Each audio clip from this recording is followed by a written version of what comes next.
Indonesia, solidarity forever.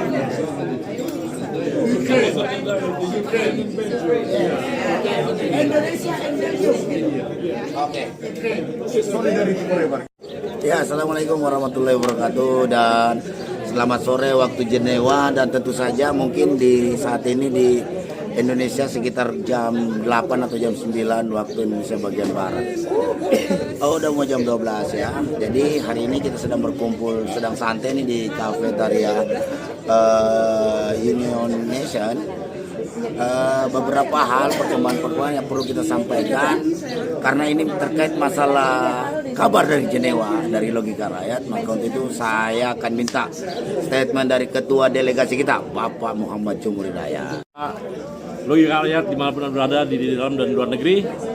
Saya sekarang sedang berada di United Nations Jenewa dan kebetulan kita ada 4 atau 5 komite dan saya sendiri masuk dalam komite General Affairs yang membahas tentang nanti masing-masing komite akan menjelaskan perdebatan dan sebagainya. Nah, alhamdulillah dalam komite yang kami berada di dalamnya, yang saya berada di dalamnya, itu ada 4 hal yang dibahas.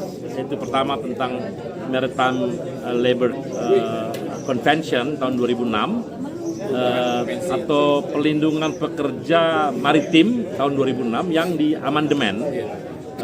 Kemudian yang kedua, nanti amandemen kita jelas. Yang kedua adalah soal Palestina.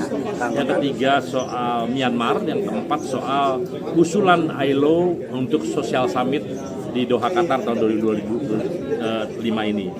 Nah, jadi 4 hal itu sudah diputuskan selama 2 hari kemarin hari ini dan hasilnya baik. Yang pertama soal perlindungan pekerja maritim itu diusulkan ada tambahan tentang jaminan sosial, kepastian dia dapat perlindungan dimanapun dia bermasalah. Jadi kalau dia orang Indonesia bermasalah dimanapun, ya harus berlakulah jaminan sosial itu. Kira-kira begitulah. Dan itu disetujui. Yang kedua, merepatriasi. Kalau ada masalah juga, orang-orang yang terdampar itu harus wajib dipulangkan oleh si utamanya pemilik kapal. Dan negara dengan pemilik kapal itu berkewajiban untuk saling bekerja sama memastikan orang itu kembali ke tanah air. Yang kedua soal Palestina. Palestina yang tadinya statusnya sebagai pengamat sekarang bisa dibilang sebagai anggota penuh karena semua hak-hak sebagai anggota penuh mereka sudah dimiliki oleh Palestina, khusus ILO. Nah, itu sebenarnya semangat ya, dan semua negara setuju lah, hampir semua negara setuju, dan ini sebenarnya inline dengan apa yang diarahkan oleh PBB juga. PBB juga kan sama sebetulnya. PBB kan mayoritas menginginkan dia sebagai anggota penuh gitu. Nah, kira-kira sama ini seperti itu. Setuju semua. Yang kedua soal Myanmar. Myanmar kita memastikan bahwa tekanan terhadap junta militer di Myanmar itu harus tetap dilakukan, terutama untuk serikat buruh. Karena serikat buruh di sana dikejar-kejar sampai lari ke hutan dan sebagainya. Dan kemudian juga kerja paksa terjadi begitu masif ya. Dan memang ya agak aneh sendirilah di kalangan ASEAN ini satu-satunya negara yang betul-betul militeristik. Dan ILO kemarin menyetujui bahwa tekanan itu Artikel 33 sanksi dan lain-lain itu tetap diberlakukan kepada Myanmar. Ada usulan kira-kira buruh Myanmar dipersenjatai enggak? Itu cerita lain. Minimal jangan ditangkepin lah. Pokoknya mereka ini udah lari-lari semua. Yang keempat soal tadi Palestina, Myanmar. Yang keempat soal ini usulan untuk Social Summit. Ya, intinya kalau Social Summit itu masukan-masukan yang baik bagi pelindungan pekerja, sumbangan Di Qatar ya? Ya, Doha ya, untuk memastikan pertemuan sosial itu menyerap pikiran-pikiran dari kaum buruh yang selama ini kita jadi kira-kira itulah. Mungkin tepatnya forum serap aspirasi ya begitu kira-kira. Ya, aspirasi dan karena itu cepat sekali keputusannya, gitu. Tidak perlu banyak waktu. Dan itu kita syukuri. Itulah laporan saya selaku member yang ikut dalam komite General Affairs. Jadi umum ya, kira-kira seperti itu. Dan salah satu yang dilakukan tadi adalah demonstrasi.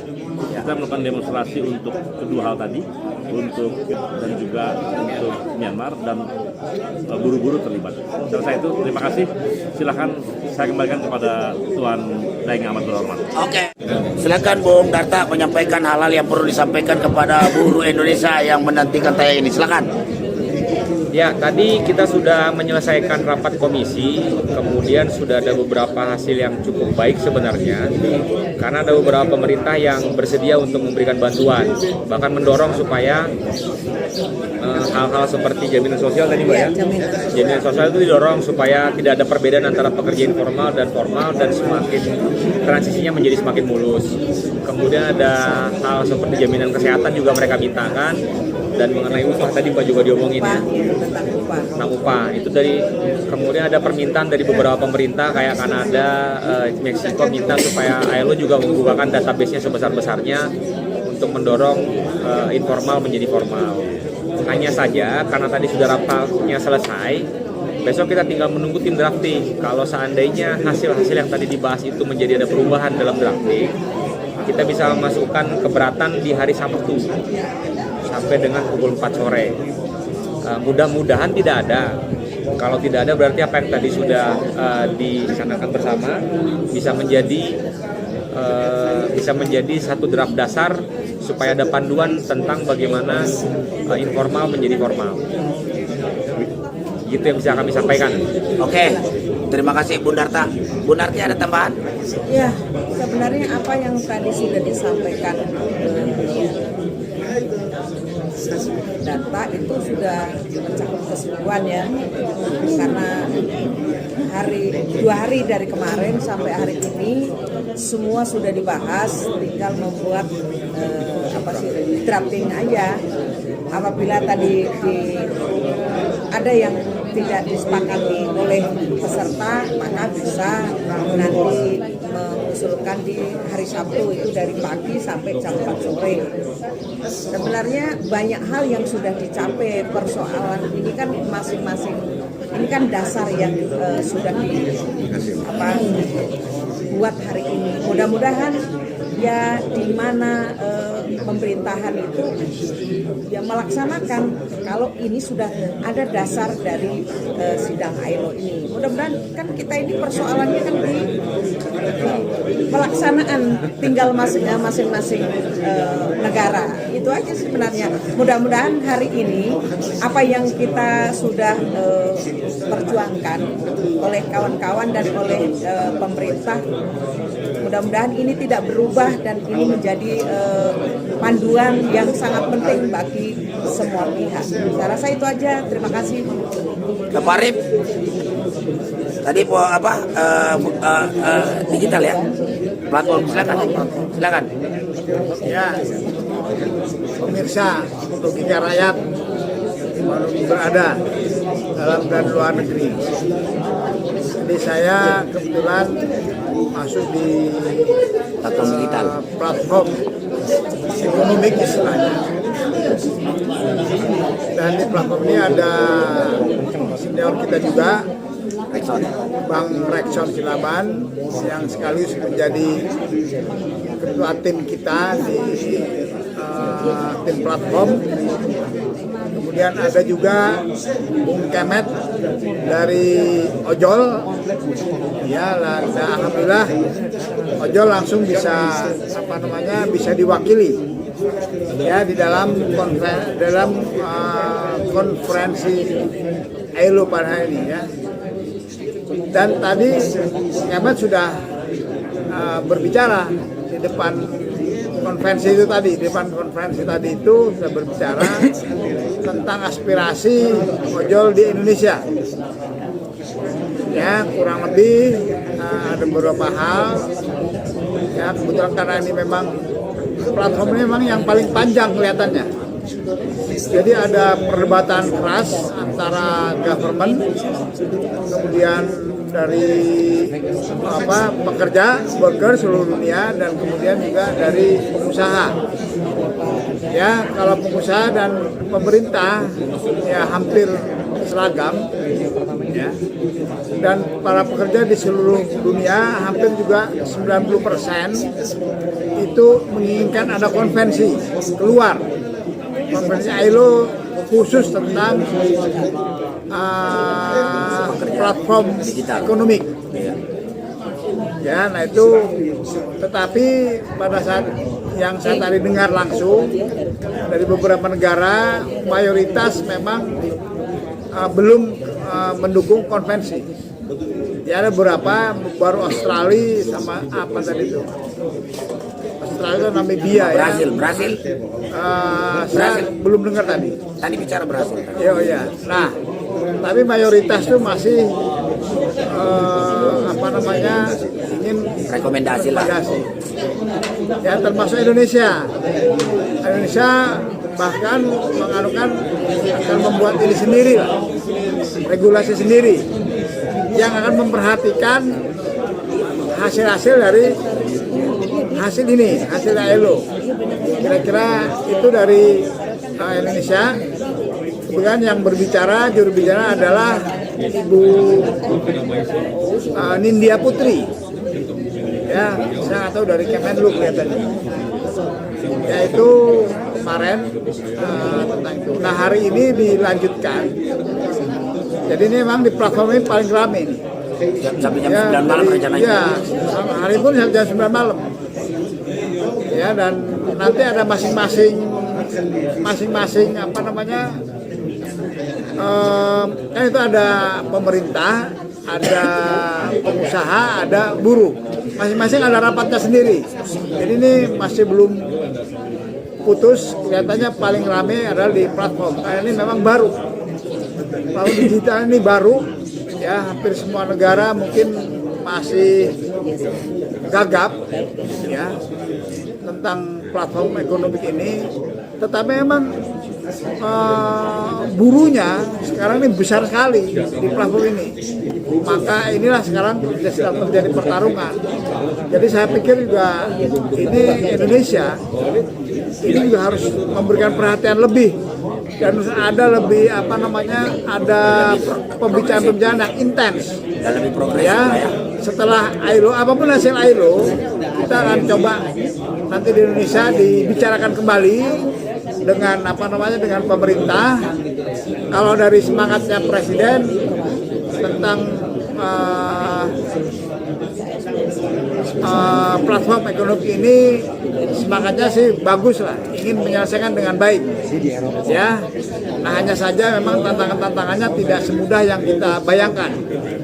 Begitu, maka ini masih terjadi alot masalah khusus Masih berunding sampai digital. Ya, doakan saja kepada teman-teman agar ada keputusan yang win-win solution lah. Ya, karena tadi banyak di beberapa negara mengatakan ada kompromis, kira-kira Tapi begitu. perlindungan kan?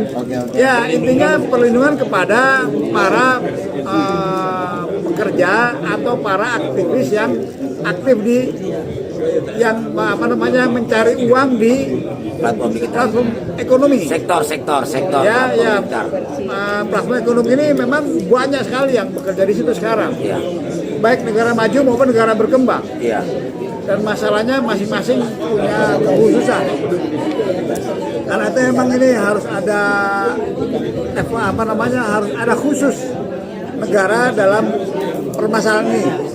Jadi seluruhnya memang sigap. Kelihatannya tahun ini konvensi agaknya susah keluar. Ya, kemungkinan tahun depan keluarnya. Memang iya. Direncanakannya. Iya. Nah, sekarang ini dalam proses ke tahun depan. Kira-kira begitu. Oke. Ya, itu posisi platform ekonomi. Oke, terima kasih Pak Arif. Kami tadi bareng sebenarnya sudah dijelaskan sama Bung Darta terkait dengan pembahasannya, khususnya adalah di inovasi untuk informalisasi industri, ini platform digital dan lain sebagainya, dan terutama karena ini kan memang khususnya pekerja disebutkan di pekerja sektor informal itu kan ternyata di berbagai negara di dunia ini ternyata jumlahnya itu lebih banyak dari pekerja formal. Dan artinya dalam pembahasannya tadi itu secara umum bagaimana caranya supaya setiap negara itu untuk melakukan pendekatan melakukan inovasi terkait dengan peraturan atau kebijakan di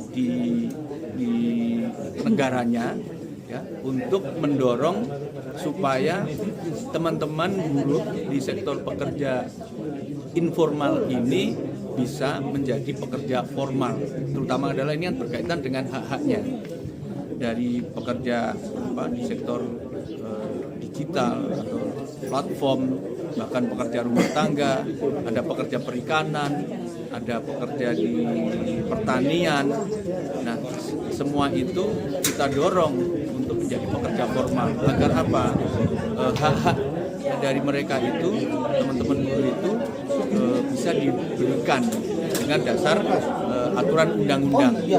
Kalau semua sudah didorong menjadi aturan undang-undang, artinya kawan-kawan kita itu yang disebut pekerja informal itu ya harusnya mendapatkan haknya.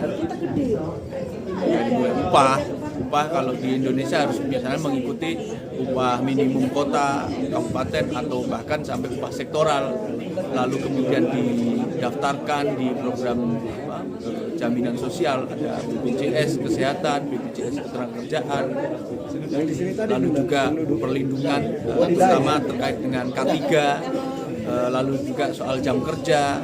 Nah, ini saya pikir sangat menarik karena memang di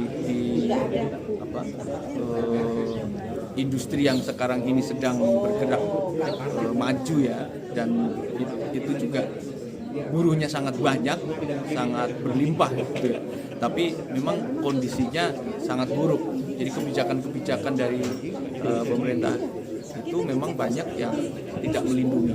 Nah, artinya kita mendorong secara internasional, terutama di pembahasan di ILO ini, supaya di berbagai negara itu ada perlindungan lah untuk pekerja yang disebut pekerja informal. Nah, lalu juga karena ini kan memang belum selesai pembahasannya tadi dan akan tetap berlanjut sampai beberapa hari ke depan. Ya, harapannya tentu di semua pemerintahan di berbagai negara bisa mengadopsi atau bahkan membuat kebijakan-kebijakan tadi juga kepada kawan-kawan. Mungkin itu saja sih, karena memang baru sedikit kan diskusi. Terima kasih. Hidup buruh. Oke, makasih Mas Pras. Ada yang mau disampaikan? Sidang hari ini sudah disampaikan oleh beberapa orang, kebetulan satu komisi juga. Saya di komisi ini ya, formalisasi ya, informalisasi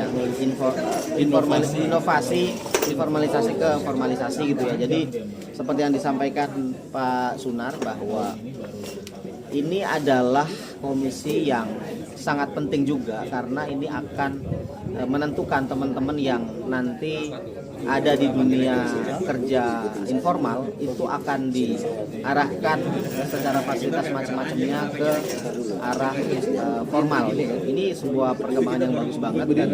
Tapi kita juga belum tahu ini apakah bisa dieksekusi tahun ini atau tahun depan gitu ya untuk regulasi dan sebagainya. Tapi yang jelas sebetulnya ini searah dengan tujuan dan tuntutan kita ya masyarakat Indonesia untuk bagaimana sektor-sektor yang hari ini masih informal bisa diformalkan. Kalau masih informal ya berarti ada perlindungan-perlindungan di situ sehingga kita bisa tenang ya kan, ada jaminan ketika melakukan pekerjaan sehari-hari. Tapi yang paling menarik hari ini dan harus kita apresiasi yang mungkin juga sudah disampaikan oleh Pak Ketua Delegasi Pak Jumur dan teman-teman yang lain.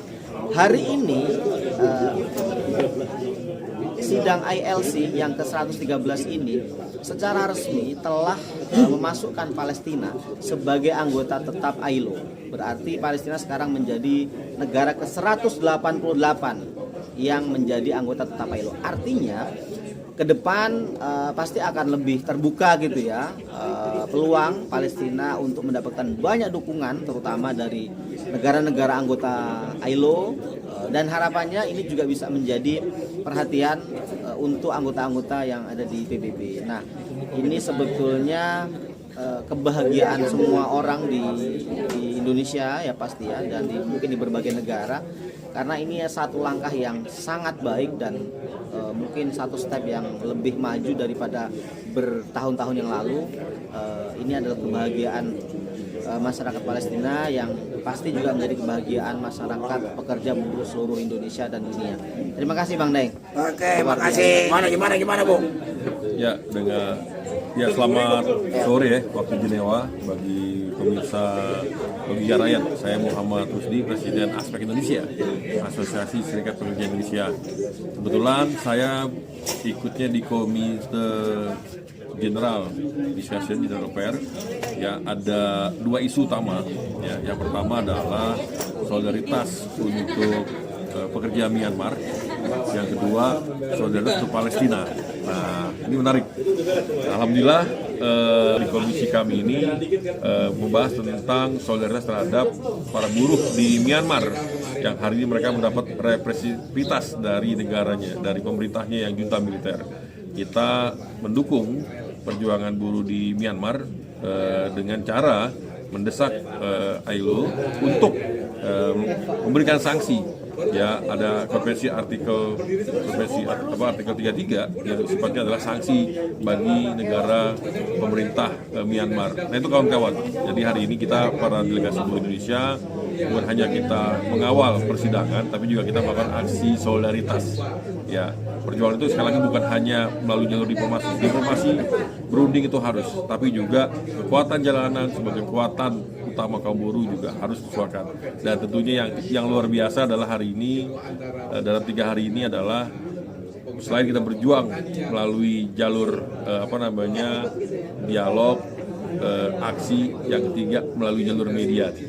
Nah, melalui media yang Bung Daeng punya nih, Logika Rakyat, akhirnya segala informasi perkembangan yang ada di sidang ILO ini kemudian bisa terpublish. Sekali lagi terima kasih pada Bung Daeng. Jalur perjuangan kita bukan hanya melalui dialog, aksi, tapi juga melalui jalur media. Aplaus buat Bung Daeng nih, ya, pemimpin buruh yang mau menyiapkan waktu, menyiapkan alat untuk segala informasi perjuangan kita ini bisa terpublikasi, bisa dinikmati, termasuk juga makannya para pimpinan buruh. Itu juga teman-teman juga tahu, kita makan bawa bekal masing-masing ya, bahwa kita dari mulai pagi hari kita masak nasi, makan, kemudian kita bawa bekal, rata-rata isinya pasti ada ikan teri Sama Indomie. ikan teri, ada orek, ketang Mustafa, kalau yang mendingan dikit rendang lah itu kan. Nah, ini kawan-kawan, tetap semangat ya, bahwa dimanapun kita berada, kita adalah berjuang. Hidup ini adalah perjuangan tanpa henti. Hidup ini adalah jalan perjuangan, jalan penderitaan menuju keabadian. Hidup buruh. Hidup buruh, mantap. Gimana Bung Rudi? Apa yang Tuan dapatkan hari ini? Informasi hari ini? Ya, silakan. Saya kira kalau di komisi yang saya ikuti hari ini, seperti yang disampaikan oleh Pak Jumur tadi, artinya cukup bagus, cukup menggembirakan apa yang kita dapat, yang kita bahas, baik itu tentang amandemen untuk konvensi tentang pekerja maritim, ya, itu juga sudah di approve, sudah disetujui, termasuk yang soal masalah Filipina untuk menjadi anggota buruh juga sudah disetujui, bahkan yang Myanmar sekalipun. Jadi tentang artikel 33 yaitu juga sudah di-approve oleh komisi, oleh seluruhnya, dan hampir 99% menyetujui itu, termasuk yang terakhir tadi adalah agenda tadi yang saya kira yang salah satunya adalah untuk Social Summit di Doha, dan itu juga sudah disetujui. Saya kira apa yang sudah kita sampaikan, ya, apa yang sudah kita sampaikan, apa yang kita perjuangkan tentang solidaritas ini adalah satu keberhasilan saya kira dari perjuangan buruh untuk memberikan dukungan perjuangan apa yang kita sampaikan di dalam forum ini saya kira. Nah, ini adalah bagian yang harus kita follow up nanti di dalam negeri saya kira. Setelah Filipina diakui sebagai anggota penuh ILO, tentu adalah harus terus kita bergerak seperti yang sudah kita lakukan selama ini. Bahkan kita sudah punya aliansi namanya Aliansi Buruh Indonesia Anti Perang dan Penjajahan, itu harus kita gelorakan kembali untuk mendorong bagaimana kemerdekaan Palestina itu lebih cepat.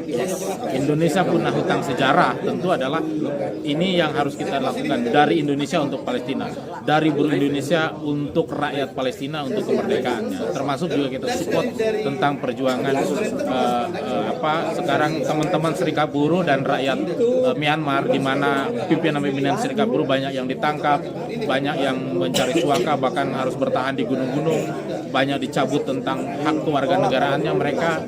Nah, ini kan saya kira jauh lebih buruk bahkan situasinya ketika kita di zaman Orde Baru. Jadi kita sebagai serikat buruh, tentang semangat kita adalah semangat solidaritas internasional. Itulah tugas kita untuk memberikan sokongan solidaritas terhadap seluruh gerakan buruh di dunia ini. Jadi long live international solidarity. Long live international solidarity, yang itu yang harus kita gelorakan. Karena itulah kekuatan bagi gerakan buruh dimanapun berada. Kita hanya memiliki kekuatan solidaritas yang menjadi kekuatan kita dalam proses perjuangan. Kapitalisme juga melakukan penindasan, penghisapan, tidak pernah mengenal suku bangsa, tidak pernah mengenal negara. Maka kita pun sebagai kaum buruh, solidaritas itu tidak boleh dibatasi oleh suku, agama, bahkan negara bangsa. Solidaritas adalah kekuatan bagi kita. Terima kasih. Saya di Komite Plafon yang mulai bekerja, mulai rapat sejak tanggal 2 kemarin dan sampai hari ini. Yang perlu saya laporkan pada kawan-kawan delegasi bahwa dari sejak kemarin memang sudah membahas pasal 1 sampai 11, tapi masih ada hal-hal yang perlu disikapi. Pada hari ini untuk terkait dengan komite plafon dari sampai dengan pukul 18.00 tadi Waktu Jenewa, karena hari ini juga dan saat ini saya keluar daripada ruangan dulu karena tadi diskor oleh pimpinan sidang, jadi belum ada putusan yang konkret. Bahwa perlu saya laporkan dari komite plafon sejak pagi masih deadlock di komite kami karena pengusaha dan beberapa pemerintah seperti Cina, Amerika Serikat, India, dan Indonesia dan lain-lain mengusulkan agar alur diskusi tidak perlu membahas apakah konvensi dan rekomendasi. Itu yang tadi disampaikan. Tapi pengennya itu membahas pasal-pasal, Pak. Jadi konvensi atau rekomendasi tidak mau dibahas, tapi menginginkan isinya yang mau dibahas.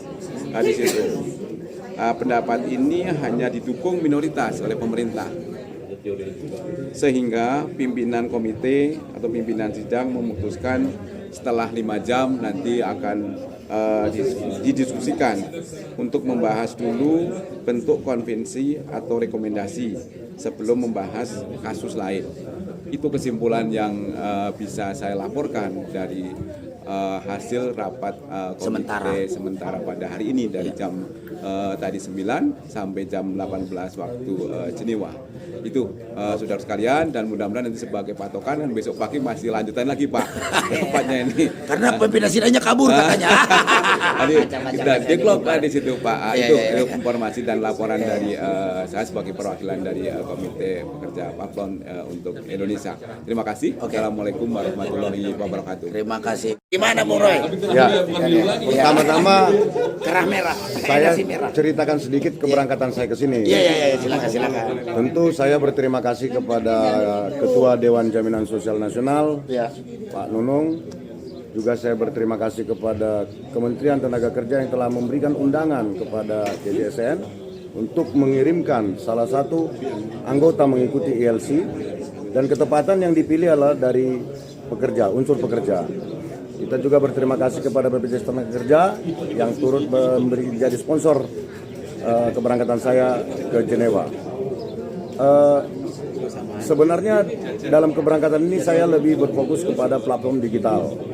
Kenapa? Karena sebelum berangkat ke sini, sebagaimana kita ketahui bahwa permasalahan platform digital atau platform ekonomi, khususnya Gojek atau kendaraan online, itu cukup memiliki banyak permasalahan, terutama dalam jaminan sosial. Nah, saya sangat termotivasi berangkat karena untuk mengetahui berbagai perspektif dari berbagai negara, karena kita tahu bahwa platform ekonomi ini merupakan sesuatu yang baru. Dan dalam agenda ILC 113 ini sedang diupayakan untuk apakah memilih satu konvensi atau rekomendasi yang sampai pada persidangan tadi belum mencapai titik kesepakatan antara pekerja, antara pemerintah dan juga pemberi kerja. Nah, saya berharap dengan kedatangan saya ke sini nanti mampu memberikan berbagai perspektif dalam membangun jaminan sosial bagi pekerja-pekerja platform, khususnya Gojek online. Nah, kenapa? Sebagaimana kita ketahui bahwa tidak mungkin kita memiliki keadilan sosial tanpa perlindungan sosial. Saya mohon doanya, semoga jaminan sosial di Indonesia mengalami kemajuan yang besar untuk kesejahteraan buruh. Hidup buruh! Hidup buruh! Pemirsa Logika Rakyat dimanapun berada, baik dalam dan luar negeri, itu tadi para pendapat delegasi-delegasi kita yang luar biasa ya. Jadi delegasi ILC yang ke-113 ini yang dipimpin oleh Bapak Muhammad Jumur Hidayat ini dengan membawa peserta kurang lebih 43 orang sebagai delegasi terbesar selama ILC ini diselenggarakan, dan utusan dari buruh Indonesia ini luar biasa. Dan juga tadi saya memantau di situasi bahwa aksi-aksi yang dilakukan oleh buruh Indonesia membela Palestina ataupun Myanmar itu ternyata heboh banget pemirsa di ILC kali ini, karena begitu banyak flyer yang berkibar gitu kan.